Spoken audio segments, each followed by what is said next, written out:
Hello everyone and again welcome back to my YouTube channel and this is the third part of the quadratic equation and hope so कि आप सब अच्छे भी होंगे और घर पर प्रैक्टिस कर रहे होंगे। क्लियर।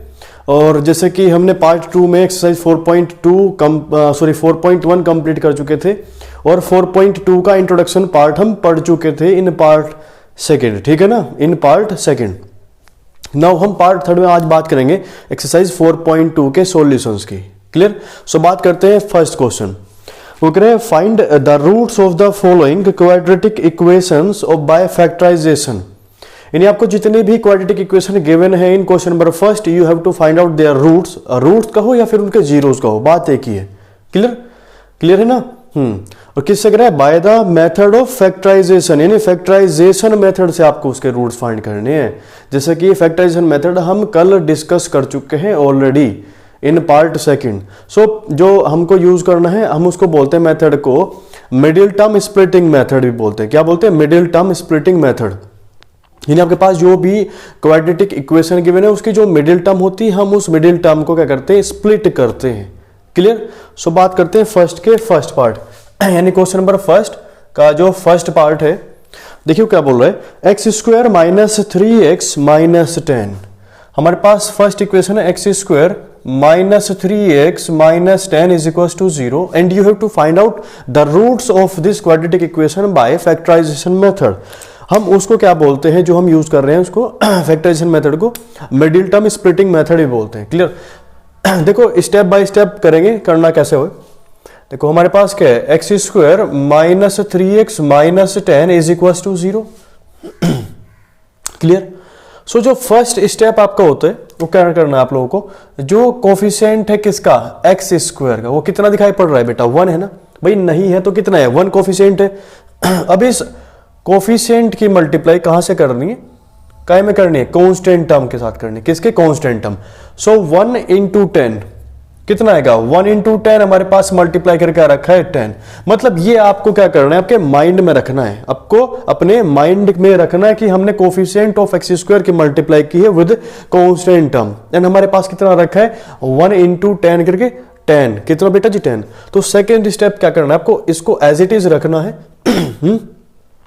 और जो मिडिल टर्म है, क्या है? मिडिल टर्म, जो मिडिल टर्म है उसको क्या करना है आपको? स्प्लिट करना है। क्या करना है? स्प्लिट करना है। अब स्प्लिट यानी मिडिल टर्म कौन सी है? मिडिल टर्म मतलब देखो इसको पहले अरेंज करना है इन द डिसेंडिंग ऑर्डर। पहले x पावर 2 फिर 1 और फिर आपको क्या करना है? x power 0। क्लियर। सो जो x to the power 1 sorry 2 है ये सबसे बड़ी टर्म है और देखो बीच में कौन सा रखी है? x to the power 1। So जो x टू द पावर 1 आ रखी है मिडिल टर्म आपके पास है। क्या है? Middle term. यानी मिडिल टर्म क्या हो गया आपके पास? x टू द पावर 1 वाली, जो उसका कोफिशिएंट होगा आपको उसको स्प्लिट करना होता है। क्लियर। सो उसको नोट डाउन करते हैं एज इट इज। सो हमारे पास आएगा एक्स स्क्वायर माइनस का माइनस, स्प्लिट करना है इस 3 को, कोफिशिएंट ऑफ एक्स, एक्स का जो कोफिशिएंट होगा उसको स्प्लिट करना होता है। क्लियर। इसको तोड़ना होगा आप लोगों को। हमने कहा भाई ये 3 लिखा है, हमने कहा 3 लिखा है ब्रैकेट के अंदर। Clear. Into x minus 10 is equal to 0। भाई सब कुछ एज इट इज है ना, कोई चेंज तो कुछ नहीं, बस हमने क्या किया इस 3 की जगह ब्रैकेट लगा दिया। क्लियर है। अब आपका जो स्टेप होगा क्या करना है, जो कांस्टेंट टर्म है इस कांस्टेंट का जो साइन है, कि कल भी बताया था कि जो कांस्टेंट है कांस्टेंट का साइन कहा जाएगा इस ब्रैकेट के अंदर यानी माइनस। और क्या करना है आपको, इस 3 की जगह a और b लिख देना है। तो हमारे पास क्या रखा है? a माइनस बी, यानी कि इस 3 की जगह a माइनस बी आ रखा है। अब आपको ये a और b फाइंड करना है। क्या करना है? a और b आपको क्या करना है? ये फाइंड करना है। क्या? अब देखो बेटा हमको चाहिए भाई a और b। ये a और b ऐसे कौन से नंबर हैं? अगर हम क्या करते हैं, देखो a माइनस बी, देखो माइनस कर क्या रखा ना, तो a माइनस बी, प्लस होता तो a plus b. Got it. So a minus b करने पर क्या आना चाहिए? किसकी जगह लिखा हमने? 3 की जगह। तो कितना आना चाहिए बेटा? 3। यानी 2 ऐसे नंबर जिसको मैं माइनस करूं उनका डिफरेंस कितना है? 3 आए। बट अगर हम उन्हीं नंबर को क्या करें? मल्टीप्लाई, ये जो था सबसे पहला स्टेप जो हमने किया था मल्टीप्लाई, मल्टीप्लाई करें यानी कि a इंटू बी करते हैं तो कितना आना चाहिए बेटा? मल्टीप्लाई करके क्या रखा था? 10। तो मल्टीप्लाई करके कितना आना चाहिए? 10। तो हमारे पास ऐसे 2 नंबर कौन से हैं? 5 और 2। हमारे पास ऐसे 2 नंबर है 5 और 2। Got it. 5 और 2 हमारे पास 2 नंबर है। 5 इंटू 2 तो 10 and 5 minus 2 is 3, got it. और देखो बेटा जो हमारे पास बड़ा नंबर होगा वो एक ही वैल्यू होगी, यानी बड़ा नंबर आप जो लार्जर नंबर है उसको आप फर्स्ट प्लेस पर, स्मॉलर नंबर सेकंड प्लेस पर आप प्लेस करोगे, गॉट इट, क्लियर।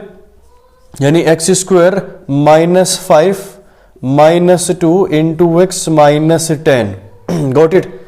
अब बड़ा नंबर यानी जो लार्जर नंबर है वो हमने फर्स्ट प्लेस पर क्यों प्लेस किया है, उसका रीजन देखो बेटा क्या है।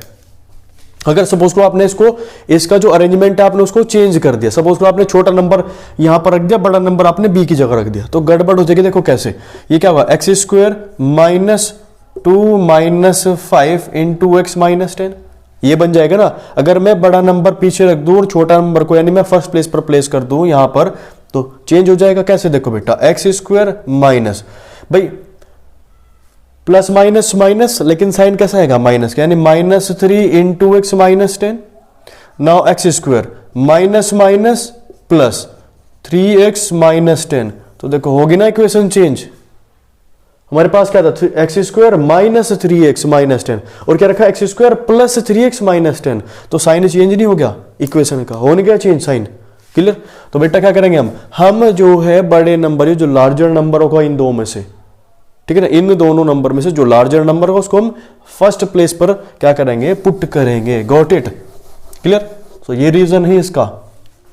नाउ क्या रखा बेटा, एक्स स्क्वायर माइनस 5x, अब minus minus plus, so plus 2x minus 10 is equals to 0, is equals to 0। अब क्या करना है, यहां से कॉमन लोगे और यहां से कॉमन लोगे, क्या करना है आपको, कॉमन टर्म्स फाइंड करनी है। क्या करना है बेटा जी, कॉमन।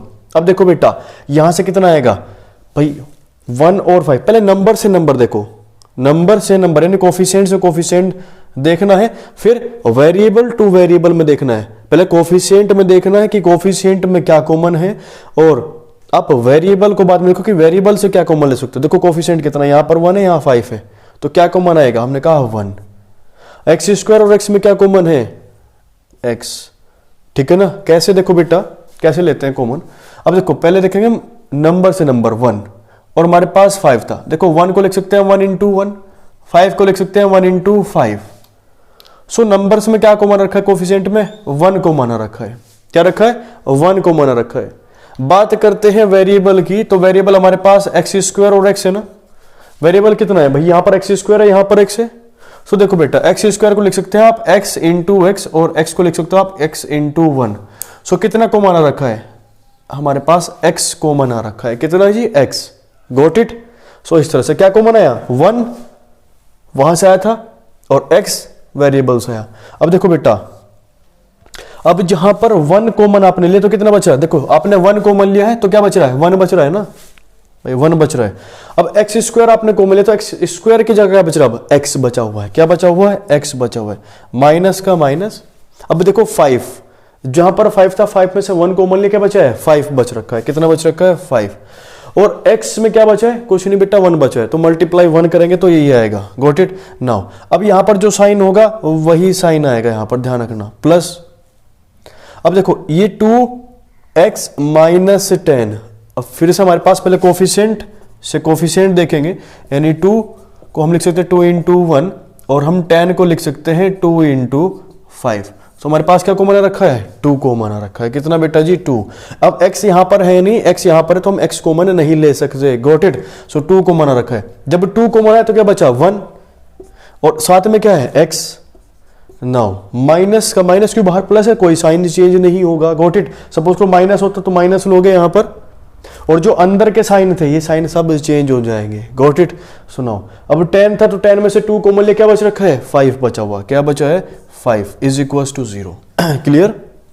अब देखो बेटा, अभी हमारे पास यहां से ये जो ब्रैकेट कॉमन लेते, ब्रैकेट कैसे हैं, सेम है, कैसा है, same, with their sign, plus 1x minus 5, plus 1x minus 5, same है ना। अब हम यहां से ब्रैकेट कॉमन लेंगे, यानी हमने क्या लिया, 1x माइनस 5 कॉमन लिया, क्लियर। अब हमारे पास क्या बचा, देखो जब हमने यहां से 1x माइनस 5 लिया तो क्या बच रहा है, क्या बचा हुआ है, 1x, कितना, 1x, प्लस यहां से कॉमन लिया तो क्या बचा हमारे पास, देखो क्या बच रखा है, 2 बच रखा है, क्या बच रहा है बेटा, 2 is equals to 0, is equals to 0। अब देखो बेटा जी, अब क्या करना है, जीरोस हमको फाइंड करनी थी, इसके रूट्स फाइंड करने, मतलब हमको x की वैल्यू फाइंड करनी थी। अब देखो ये क्या रखा है, दो ब्रैकेट है, दो ब्रैकेट का प्रोडक्ट आ रखा हमारे पास, क्लियर है, हमारे पास दो प्रोडक्ट रखा, फैक्टर आ गया हमारे पास, क्या रखा हमारे पास, फैक्टर्स आ गए। अब देखो या तो ये जीरो के इक्वल रहा होगा तभी तो जीरो आया होगा, भाई दो नंबर का प्रोडक्ट आ गया ना, दो नंबर का प्रोडक्ट जीरो कब देगा, या तो ये फर्स्ट नंबर जीरो रहा होगा या फिर सेकंड नंबर जीरो रहा होगा, क्लियर। तो हम क्या करेंगे, हम इसको भी इक्वल टू जीरो रखेंगे और हम इसको भी इक्वल टू जीरो करेंगे, क्लियर। हमारे पास तब जाके क्या आएगा, यहां से ये x की वैल्यू आएगी। मतलब हमने कहा कि 1x minus 5 is equal to 0 और हमारे पास क्या रखा है 1x प्लस 2 इक्वल टू 0। मतलब हमने किया, यानी इसको भी इक्वल टू 0, इसको भी इक्वल टू 0। नाउ यहां से x की वैल्यू कितनी रखी है 5 और यहां से x की वैल्यू कितनी रखी बेटा -2। सो x की वैल्यू कितनी आ गई, यानी x मतलब जो वेरिएबल की जगह तुम वैल्यू पुट करोगे और हमारे पास क्या है बेटा इक्वेशन, यानी जो पॉलिनोमियल था वो जीरो हो जाएगा, इक्वेशन जीरो हो जाएगी। Got it. So now so x जो था वो कितना है बेटा 5 कोमा -2, ये क्या है इसकी जीरोज है, ये क्या है इसकी जीरोज का हो या फिर रूट्स का हो, बात एक ही है, clear. So please note it down. Now बात करते हैं इसके नेक्स्ट पार्ट की। ट्राई कीजिए बेटा इतने सभी, सेकंड पार्ट ट्राई कीजिए इसका।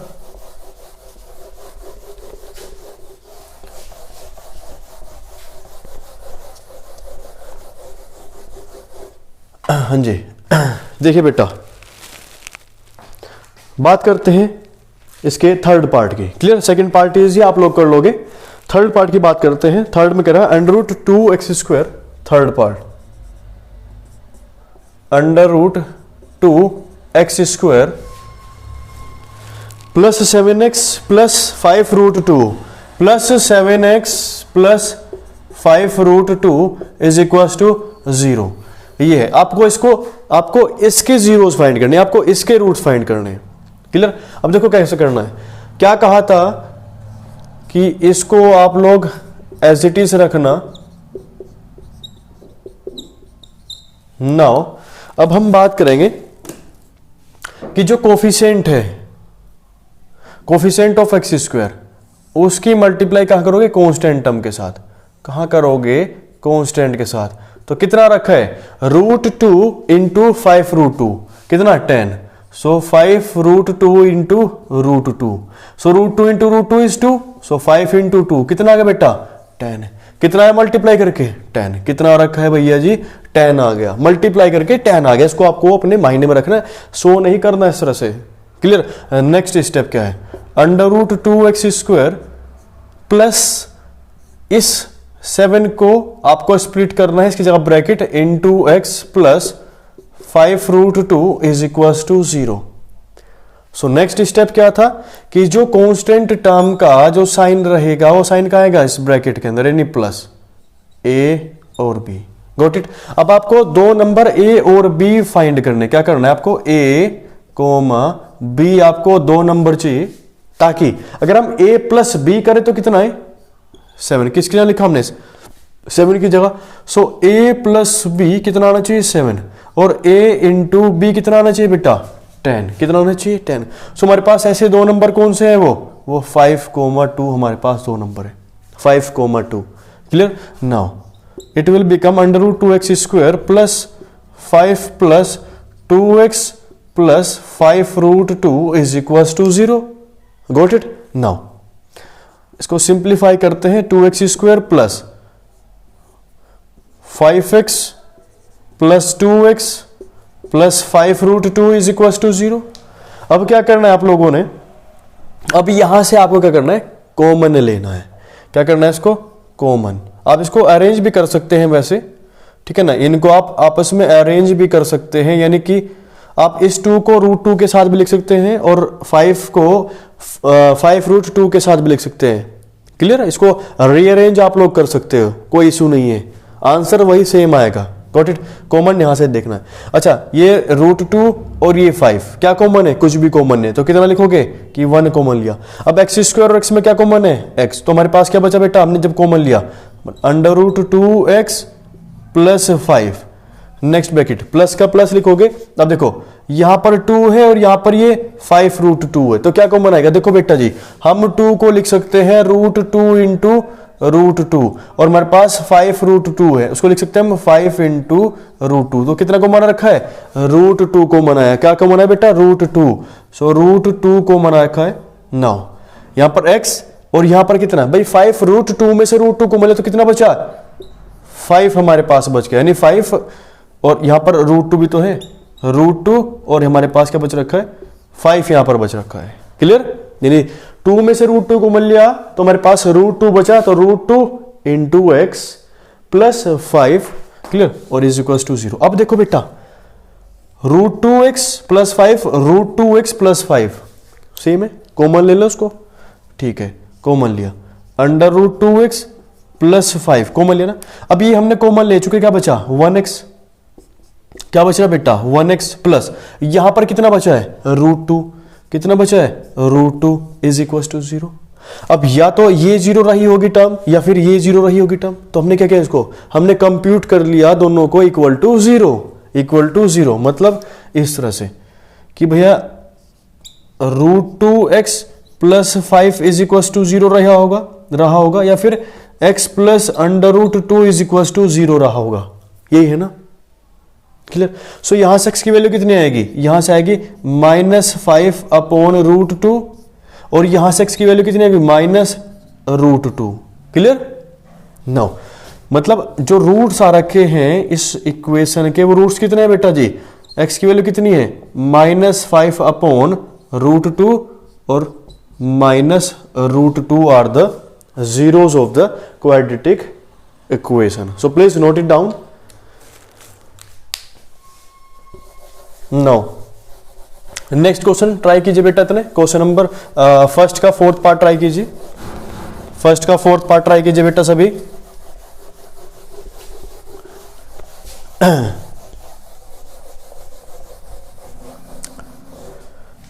नाउ देखिए बेटा, फर्स्ट का जो 4th पार्ट है वो कह रहा है 2x² minus x plus 1 upon 8।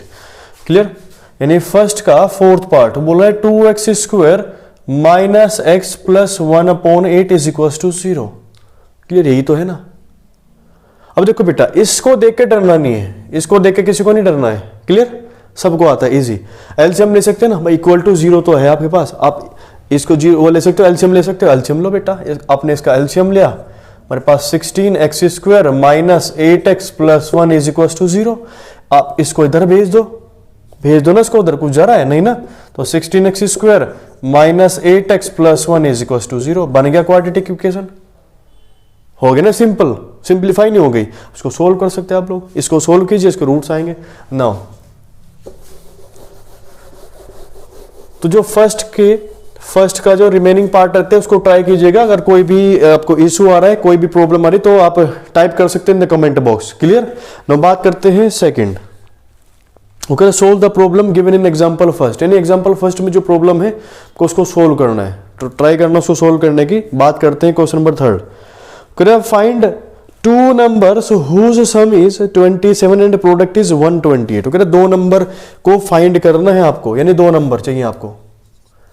कह रहा find 2 numbers whose sum is 27। अब 2 नंबर का सम दे रखा है बेटा कितना? 27। मतलब जो कंडीशन फर्स्ट गिवन है, कह रहा first number plus second number कितना है? 27। ये आपको फर्स्ट कंडीशन गिवन है। वो कह रहा and product of the 2 number, मतलब इनका जो प्रोडक्ट है, यानी first number into second number, वो कितना है? 182। कितना बेटा? 182 आपको गिवन है। This is the second condition. ये आपको बेटा यहां पर क्या था, ये आपको गिवन है। क्लियर? ये आपको यहां पर गिवन कंडीशन से। अब ना तो आपको फर्स्ट नंबर पता, ना आपको सेकंड नंबर पता है, नहीं पता है ना आप लोगों को। तो हम लेट करते हैं कि हमारे पास फर्स्ट नंबर और second number. Got it? Now let the first number is equal to x. आपने फर्स्ट नंबर एक्स सेलेक्ट कर लिया। Let the second number is equals to y. आपने सेकेंड नंबर वाई लेट कर लिया, हो गया। अब देखो बेटा, अब जो केस फर्स्ट है, जो आपके पास जो केस फर्स्ट है, वो क्या गिवन है कि दो नंबर का प्रोडक्ट यानी first number into second number 182 है और दो नंबर का सम कितना है बेटा 27 है। मतलब x plus y is equal to 27। Got it. And product of two number यानी x इंटू वाई कितना 182। कितना बेटा 182। ये तो गिवन था ना, ये फर्स्ट कंडीशन है और ये आपको केस सेकंड गिवन है यानी केस सेकंड, यही तो था। अब देखो अगर आप लोग इसके क्वाड्रेटिक इक्वेशन का फॉर्मेशन करते हो, सो क्वाड्रेटिक इक्वेशन में आपको वन वेरिएबल चाहिए क्या बेटा जी। अगर आप क्वाड्रेटिक इक्वेशन भी बना रहे हो तो वेरिएबल कितना होगा इन वन वेरिएबल, यानी वेरिएबल कितना होना चाहिए वन।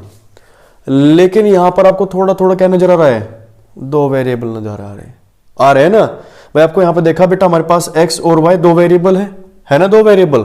अब दो नहीं, हमको हमें एक वेरिएबल चाहिए। तो हमको एक वेरिएबल में कन्वर्ट करने के लिए क्या किया हमने, यहां से हम या तो x की वैल्यू या फिर y की वैल्यू फाइंड कर लेंगे और दूसरी इक्वेशन में पुट कर देंगे। क्लियर। नो, ये हमारे पास फर्स्ट इक्वेशन थी, हमारे पास ये सेकंड इक्वेशन है। क्लियर। यहां से x की वैल्यू कितनी आएगी बेटा 27 माइनस वाई। हाँ है ना 27 माइनस वाई, हमने कहा इक्वेशन ए। अब हमने कहा put the value of x in equation second. हमने सेकंड इक्वेशन में x की वैल्यू पुट कर दी। सो x की वैल्यू कितनी है बेटा 27 minus y, 27 minus y into y is equal to 182। भाई x की वैल्यू तो ये है ना 27 minus y from equation A. Clear. Now इसको सिंप्लीफाई करो बेटा, तुम्हारे पास कितना आएगा 27 y minus y square is equal to 182 is equal to 182। Clear. अब देखो अब हमारे पास ये क्वाड्रेटिक इक्वेशन का फॉर्मेशन हो चुका है। यहां पर भाई वेरिएबल y है, y वेरिएबल का जो हाईएस्ट पावर है दैट इज 2 आ रखी है, तो क्वाड्रेटिक इक्वेशन का फॉर्मेशन हो चुका है ना। अब इसको हम इधर लेके चल रहे हैं। So y square minus 27 y plus 182 is equal to 0 is equal to 0 आगे ना। ये हमारे पास क्वाड्रेटिक इक्वेशन है। आप इसको क्या करोगे, सोल्व करोगे by the middle term splitting method, जो अभी तक हमने किया था क्वेश्चन नंबर फर्स्ट में। क्लियर। क्वेश्चन नंबर फर्स्ट में जो अभी तक हमने किया है आपको बिल्कुल सेम वैसे करना है। और यहां से हमारे पास जो y की वैल्यू आएगी, जो भी y की वैल्यू आएगी, ठीक है ना, आप y की वैल्यू यहां पर पुट करो तो हमारे पास x की वैल्यू आएगी। लेकिन एक बात का ध्यान रखना, यहां से जो भी वैल्यू आएगी y की वैल्यू कौन सी पॉसिबल होगी, पॉजिटिव वैल्यू को आप वैलिड करोगे।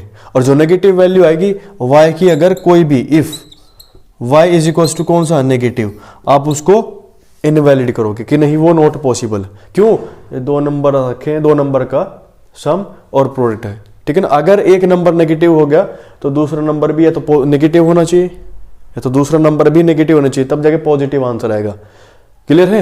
या तो दोनों नंबर नेगेटिव हो तब पॉसिबल है, एक नंबर नेगेटिव पॉसिबल नहीं होगा। Got it. क्लियर है बेटा। तो आप यहां से y की वैल्यू फाइंड करोगे, y की वैल्यू यहां पर रखोगे आप लोग। क्लियर है। नो,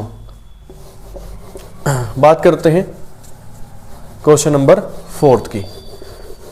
क्वेश्चन नंबर फोर्थ देखिए बेटा, क्वेश्चन नंबर फोर्थ इसी का देखिए बेटा। फोर्थ क्वेश्चन में क्या बोल रहा है, find two consecutive positive integers sum of whose square is 365। Sum of whose square. Clear. कह रहा है कि दो कॉन्जिक्यूटिव नंबर बताओ। कॉन्जिक्यूटिव मतलब है ना, कॉन्जिक्यूटिव मतलब कि हमारे पास सपोज कोई नंबर x है, उसका कॉन्जिक्यूटिव क्या होगा x प्लस 1। क्लियर। यानी हमारे पास दो कॉन्जिक्यूटिव नंबर है, उन कॉन्जिक्यूटिव नंबर के स्क्वायर का सम 365 है। यानी कोई दो नंबर है, उन दो नंबर के स्क्वायर का सम 365 है। क्लियर। यानी कोई नंबर है, उन नंबर के स्क्वायर का सम करना। और नंबर कैसे है, कॉन्जिक्यूटिव नंबर है। कैसे भाई, कॉन्जिक्यूटिव है। सो हमने लेट कर लिया, लेट यानी क्वेश्चन फोर्थ है, ठीक है ना। Let the two consecutive number two consecutive numbers are, अगर भाई पहला नंबर x है तो दूसरा x प्लस 1 होगा, ये है ना। और क्या कहा उसने, कंडीशन क्या है कि कॉन्जिक्यूटिव नंबर के स्क्वायर का सम कितना है 365, मतलब x का स्क्वायर और सेकंड नंबर है हमारे पास x प्लस 1 का स्क्वायर, और आपको ये नंबर्स फाइंड करने। देखो बेटा ओपन करिए x स्क्वायर, ये क्या है a प्लस बी का होल स्क्वायर, यानी a square plus b square plus 2ab is equal to 365। Got it. Now x square plus x square is 2x square plus we have 2x, इसको इधर लेके आएंगे, so minus 364 is equal to 0। देखो minus 365 plus 1 तो minus 364, हमने ऐसे 2 carry लिया, common लिया sorry, so x square plus x minus 182 is equal to 0। Divide में जाएगा, we will get x square plus x minus 182 is equal to 0। आपको करना क्या है, आप इसको सोल्व करना है, क्वाड्रेटिक इक्वेशन को। क्या है बेटा, क्वाड्रेटिक इक्वेशन, इसको आपको सोल्व करना है, और सोल्व करके यहां से आपके पास क्या आएगी, x की 2 वैल्यूज आएंगी। क्लियर, x की 2 वैल्यूज आएंगी। Got it, got it. So x की यहां से 2 वैल्यूज आएंगे, उन 2 वैल्यूज को आप एक बार देखोगे बेटा, हमारे पास जो फर्स्ट वैल्यू है उसके अकॉर्डिंग x का ही रहेगा, उसमें 1 जोड़ोगे तो हमारे पास दूसरा नंबर बनेगा। क्लियर। और हम दूसरे के लिए देखेंगे, सेकंड वन के लिए x, तो सेकंड वन के लिए x प्लस 1 करोगे तो दूसरा नंबर वहां से आएगा। Got it. इसको नोट डाउन कीजिए, यानी इसको सोल्व करना है आपको, यहां से आपके पास x की वैल्यू आएगी। बात करते हैं फिफ्थ।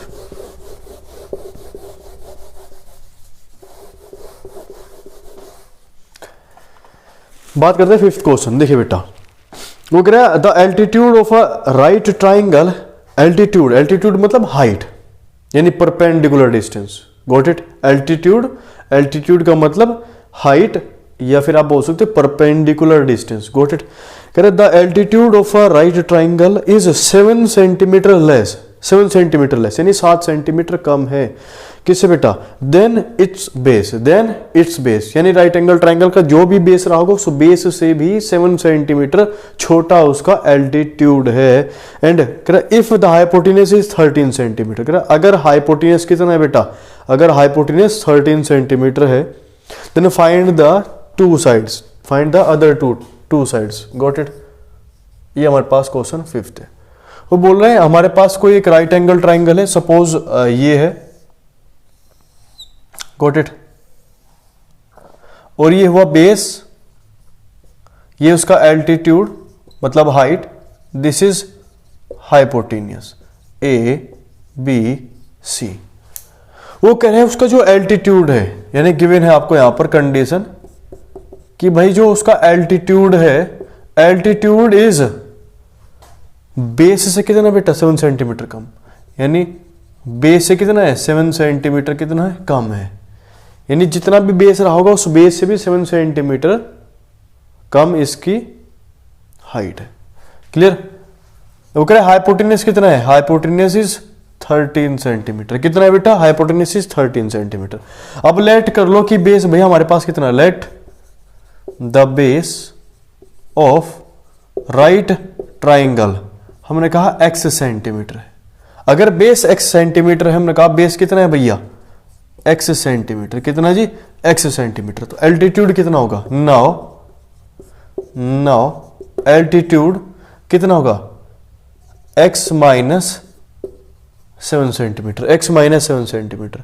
हमको अदर 2 साइड चाहिए ना, मतलब ये हमारे पास x माइनस 7 है और ये हमारे पास x है। पाइथागोरस यूज कर सकते हैं, by using Pythagoras theorem we have hypotenuse का square is equal to perpendicular square plus base square. Got it. Now hypotenuse is square 13 का square, perpendicular is x minus 7 का square plus base is x का square. हमारे पास 169 by 13 का square 169, and here we have x minus y का whole square यानी a minus b का square, a square यानी x स्क्वायर प्लस 7 का square 49 minus 14x plus x square, and here we have x square plus x square is 2x² minus 14x। अब इसको उधर लेके जाएंगे तो हमारे पास कितना भाई 169, उधर जाके माइनस होगा, ठीक है ना, यानी plus 49 minus 169, we have minus 120, इधर हमारे पास 0। Got it. अब हम 2 कॉमन लेंगे तो हमारे पास 0 is equal to x² minus 7x minus 60। Clear, clear है बेटा। तो हमारे पास ये क्वाड्रेटिक इक्वेशन आ रखी है, आपको इसको सोल्व करना है फिर से by middle term splitting method, यानी वही फैक्टराइजेशन मेथड से इसको सोल्व करना है। क्लियर। आप इसको क्या करोगे बेटा, सोल्व करोगे, वहां से x की वैल्यू आएगी। सो जो x की पॉजिटिव वैल्यू आएगी वो आप क्या कहोगे, वैलिड कहोगे। क्यों, क्योंकि कुछ ना कुछ डिस्टेंस है, तो डिस्टेंस पॉजिटिव होगा ना कि नेगेटिव। क्लियर है। सो x की पॉजिटिव वैल्यू क्या करोगे आप, उसको वैलिड करोगे। नो, नोट इट डाउन, इसको सोल्व करना बेटा। क्लियर। बात करते हैं इसके 6th पार्ट की। देखो बेटा 6th पार्ट देखिए आप लोग।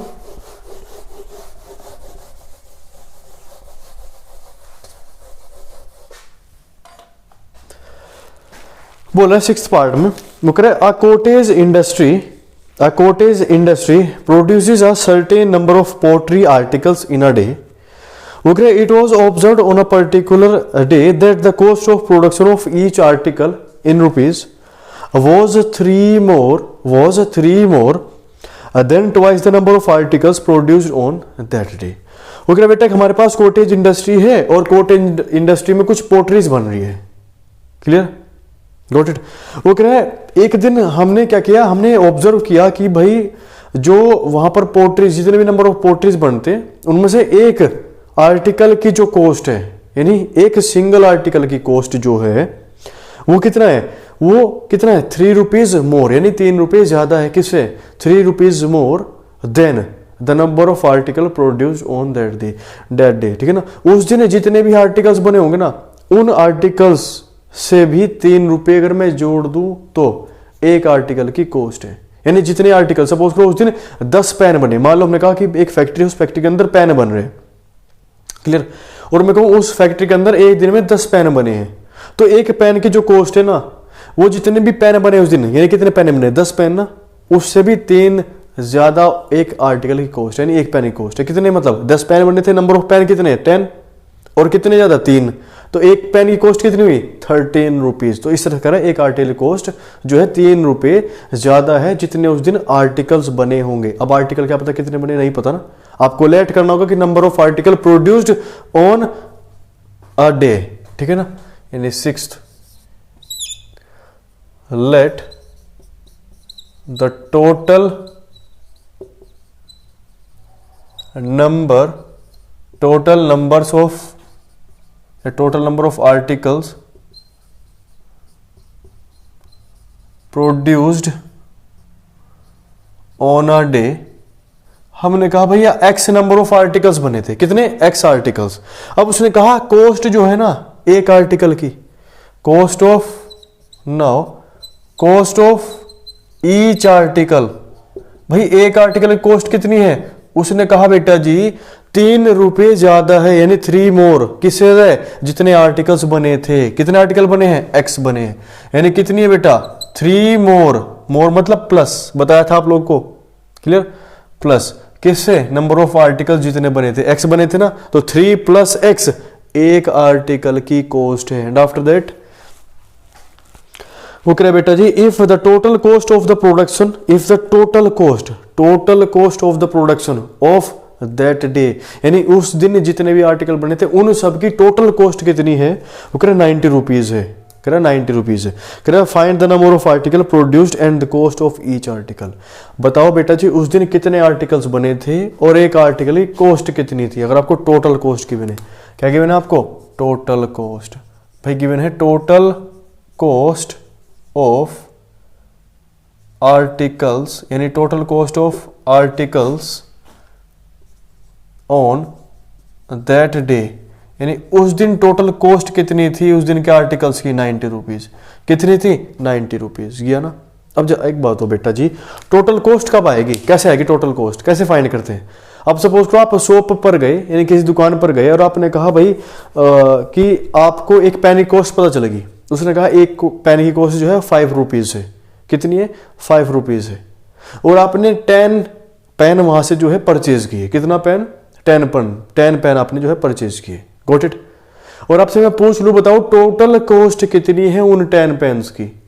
आपने 10 पेन खरीदे हैं दुकान से और एक पेन की आपकी जो कॉस्ट है दैट इज 5 रुपीज। तो टोटल कितनी हुई 10 इंटू 5 करोगे ना भाई, कितने पेन आपने खरीदे, एक की कीमत कितनी है, तो 50 रुपीज तभी तो आए ना 50 रुपीज। क्लियर। तो देखो कैसे है, यानी आपको टोटल कॉस्ट अगर चाहिए होती तो आपको पहले एक आर्टिकल की यानी सिंगल आर्टिकल की कॉस्ट पता होनी चाहिए, उसकी मल्टीप्लाई किसमें करते जितने आपने खरीदे। क्लियर। जितने आपके पास टोटल आर्टिकल्स थे, यानी टोटल कॉस्ट कब आएगी भैया, हमको पता है टोटल कॉस्ट क्या होगा भाई, टोटल कॉस्ट क्या होता है, cost of each article into total number of articles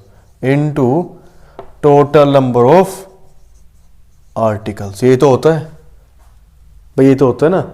अब देखो टोटल कॉस्ट कितनी थी भाई, उस दिन टोटल कॉस्ट कितनी है उस दिन की टोटल कॉस्ट है 90 रुपीज। कितना है जी 90 rupees. Cost of each article, एक आर्टिकल कॉस्ट कितनी है 3 + x into total number of article, कितने आर्टिकल थे उस दिन x बने थे, गॉट इट।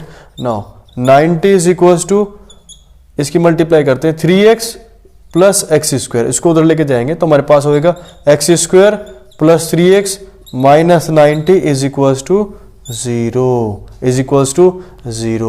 ये आपके पास क्या रखी है फिर से यहाँ पर एक क्वाड्रेटिक इक्वेशन, इसको सोल्व करिए और यहाँ से x की वैल्यू आएगी, जो भी x की वैल्यू होगी तो टोटल नंबर ऑफ आर्टिकल्स है और x की वैल्यू 3 में ऐड करोगे तो हमारे पास एक आर्टिकल की कॉस्ट बन जाएगी, एक आर्टिकल की कॉस्ट वहां पर वो बन जाएगी, got it. So please note it down, इसको सोल्व करना। एंड चलिए थैंक यू, आज के लिए इतना ही, मिलते हैं क्वाड्रेटिक इक्वेशन के नेक्स्ट पार्ट में विद एक्सरसाइज 4.3, गॉट इट। तब तक के लिए इन क्वेश्चंस की प्रैक्टिस कीजिए, एक्सरसाइज 4.1 4.2 की प्रैक्टिस कीजिए जितना हो सकता है, और हॉट क्वेश्चन सीरीज जो चल रही है यूट्यूब पर उसको कोई भी स्किप नहीं करेगा, और जितना ज़्यादा हो सकता है उतना ज़्यादा वीडियो को शेयर करें, सब्सक्राइब करें, लाइक करें, ठीक है ना। Thank you so much.